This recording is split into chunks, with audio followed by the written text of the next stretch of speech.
네, 반갑습니다. 바른교회 장승재 목사입니다. 오늘 하나님의 말씀의 제목은 어린아이와 같은 신앙을 회복합시다라는 제목으로 말씀 나누도록 하겠습니다. 다윗이 언약궤를 예루살렘으로 옮겨온 이야기에서 하나님은 웅장하고 화려한 예식보다 말씀을 따르고 진실함으로 드리는 예배를 기뻐하심을 확인시켜 주심을 알 수 있습니다. 그러나 다윗의 왕궁에는 여전히 사울과 같이 사람의 시각과 외모를 중시하는 사람들이 있었습니다. 바로 사울의 딸 미갈입니다. 법궤가 머물러 있는 오베데돔의 집안에 하나님의 복이 가득하다는 말을 전해 들은 다윗은 다시 법궤를 예루살렘으로 옮겨오려고 하는데요. 이번에는 운반 절차를 철저하게 준비했다고 역대상 15장 1절부터 24절까지 자세히 나옵니다. 지난번 사건에서 체험한 하나님에 대한 새로운 두려움이 다윗을 사로잡았기에 영적으로도 만반의 준비가 되어 있다는 것을 알 수 있습니다. 이때로 생각되는 시가 바로 시편 132편입니다. 이번에는 수레에 싣지 않고 레위 사람들이 날랐다라고 나옵니다. 물론 본문에는 레위 사람들이 법궤를 운반했다는 말은 안 나옵니다. 그러나 역대기를 보면 레위 사람들이 들었음을 알 수 있습니다. 다윗은 제사장들만 입을 수 있었던 의복을 입었음을 알 수 있는데요. 다윗은 제사장 왕의 역할을 잘 감당하고 있음을 보여주고 또 있습니다. 다윗은 매우 성대한 잔치를 베풀었다고 나오는데요.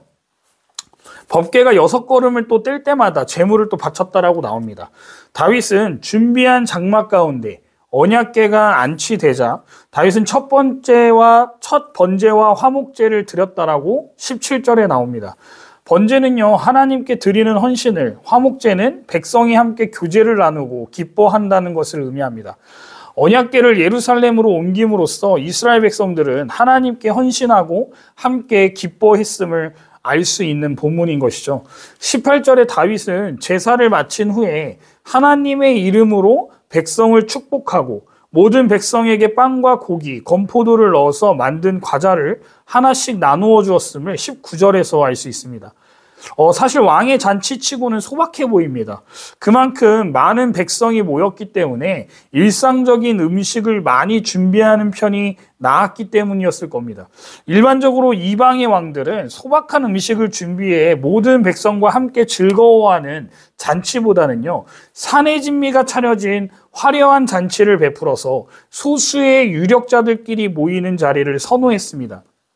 하지만 다윗은 이 소박한 잔치를 베품으로써 많은 백성들과 함께 언약궤가 예루살렘에 왔음을 기뻐하는 자리를 택했음을 알 수 있다는 것이죠. 다윗은 열렬히 춤을 추며 법궤의 예루살렘 입성을 환영했습니다. 하나님도 다윗도 온 백성도 제사장들도 만족해하는 일이었다는 것을 알 수 있습니다. 그런데 한 여인만이 불편한 눈으로 다윗을 주시했다라고 16절에 나옵니다. 왕의 위엄을 중시하는 사람의 눈에는 다윗의 이런 선택이 좋게 보일 리 만무했을 겁니다. 그녀는 다윗의 아내이자 사울의 딸 미갈이라고 말씀드렸습니다. 다윗에게 미갈의 존재는요, 분명히 양면적이었을 겁니다. 다윗의 첫 아내이자 사울의 딸로서 서로 나뉘었던 유다와 나머지 지파의 민심을 통합하는데 아주 중요한 역할을 할 정치적 동반자였기 때문입니다. 동시에 그가 사울의 딸인 이상, 본이든 아니든 사울이 죽은 후에 왕위에 오른 다윗에게는 언제든 정적이 될 수 있는 존재이기도 합니다. 즉 그녀를 명분 삼아서 반기를 들 세력들에게 이용당할 수 있다는 말입니다. 그러므로 다윗에게 미갈은 분명히 곁에 두어야 하지만 확실하게 통제해서 세력 확장을 억제해야 할 존재였다는 겁니다. 그런 다윗에게 빌미를 제공한 사건이 본문에 나오는 겁니다. 다윗이 언약궤를 다윗성으로 이송하는 장면을 사울의 딸 미갈이 창로로 내다보고 있었다라고 나오는 본문을 통해 알 수 있습니다. 저자는 굳이 미갈을 사울의 딸로 명시하는데 본문의 내용이 정치적 역학관계를 따르고 있음을 드러내고 있음을 묘사하고 있다는 것을 알 수 있다는 것이죠. 미갈은 다윗이 여호와 앞에서 뛰놀며 춤추는 것을 보았다라고 나옵니다. 그녀가 본 다윗의 모습은 왕으로서의 품위는 전혀 보이지 않는 천박한 모습으로 비쳤음을 저자는 설명해주고 있습니다. 여호와 앞에서 뛰놀며 춤추는 것을 보았다 해서 이 앞낱말은 경쾌하게 뛰어오르는 모습을 말하는 것이고, 뒷낱말은 빙글빙글 도는 모습을 묘사합니다. 몸으로 할 수 있는 모든 동작을 보여준 셈인 겁니다. 그만큼 다윗이 이전에 하나님께 느끼던 두려움과는 대조되는 기쁨이 강조되고 있는 겁니다. 그런데 미갈은 그런 다윗을 마음속으로 업신여기고 있다는 겁니다. 이 모습은 처음에 다윗을 그토록 사랑했다라고 했던 모습과는 뚜렷이 대조됨을 알 수 있다는 것이죠. 그렇다면 왜 미갈은 다윗을 그런 눈으로 바라본 것일까요? 여러 가지 이유를 추측해 볼 수 있을 것 같은데요. 미갈은 사울 집안을 대표하고 사울의 관점에서 이 일을 바라보았기 때문이라고 생각됩니다. 미갈은 아버지 사울이라면 다윗보다 훨씬 품위 있게 법궤를 맞이했을 거라고 생각했을 거란 것이죠. 문제는 사울도 얼마든지 법궤를 자신의 수도인 기브아로 옮겨올 기회가 있었습니다. 그러나 사울은 그렇게 하지 않았습니다. 기럇 여아림에 방치했다는 사실이에요. 사울은 법궤에 관심이 없었던 사람이었습니다. 곧 이 뜻은 하나님께 관심이 없었던 사람이었다는 것과 동일합니다. 다윗은 하나님이 자신과 함께함을 기뻐했다면 사울은 기뻐하지 않는 정도가 아니라 아예 하나님에 대해 관심조차 없었던 사람이었음을 우리는 오늘 말씀을 통해 비교할 수 있는 것 같습니다. 두 번째로 다윗과 헤어지고 발디와 재혼했던 미갈이 정치적으로 다시 다윗의 아내로 돌아온 상황에서 예전 사랑을 회복할 수 있었을까요? 제 생각에는 다윗도 그닥 미갈을 사랑했던 것으로 보이지 않습니다. 왜냐하면 그에게는 아내들이 많이 있었기 때문입니다. 더구나 백성 앞에서 뛰면서 춤추는 다윗의 모습이 미갈의 눈에는 정치적인 행동으로 보였을 수도 있다는 겁니다. 이 미갈의 업신여김의 배경에는 이런 심리가 있었을 것이라고 충분히 유추해 볼 수 있을 것 같아요. 미갈은 백성과 잔치를 베푼 후에 가족들을 축복하러 돌아온 다윗을 맞이하면서 그의 행동을 비난하기 시작합니다. 미갈의 관심사는요, 오직 이스라엘의 왕의 영화로움이었고 다윗의 행위는 전혀 그에 걸맞지 않아 보였다는 이유였습니다. 하지만 다윗은 하나님 앞에서라는 말을 2번 반복합니다.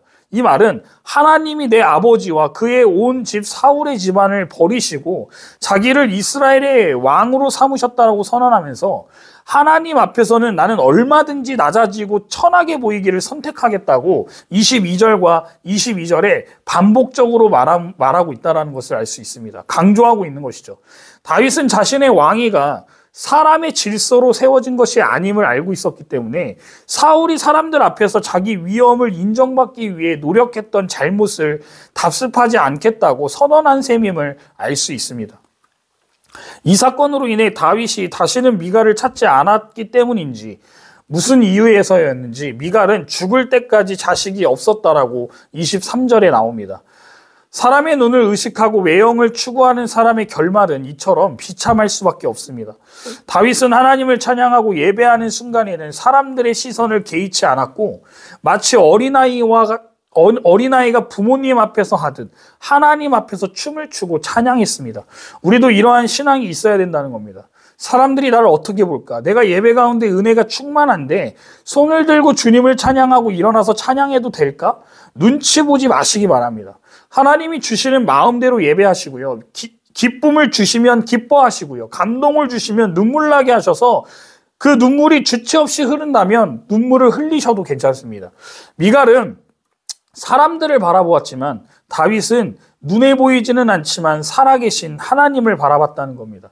저와 여러분들은 누구를 바라보며 살아가고 계십니까?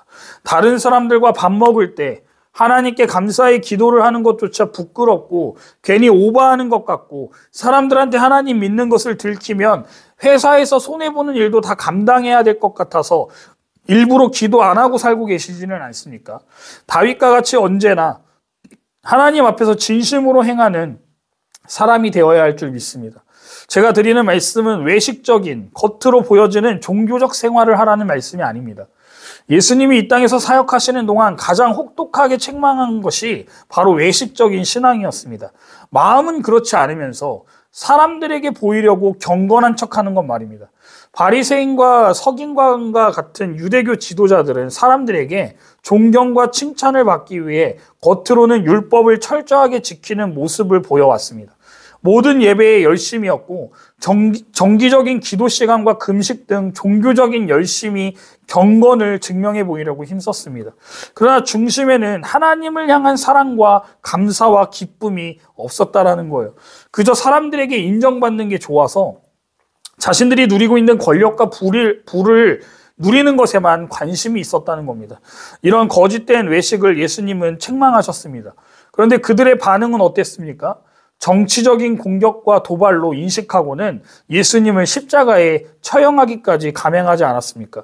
저는 오늘 다윗의 말씀을 보면서 많은 생각이 들었습니다. 목사가 되고 나서부터는 어떤 분들이 이런 말을 자주 하십니다. 목사님으로서 채통을 지키세요. 이 어떤 의미로 말씀하시는지는 잘 압니다.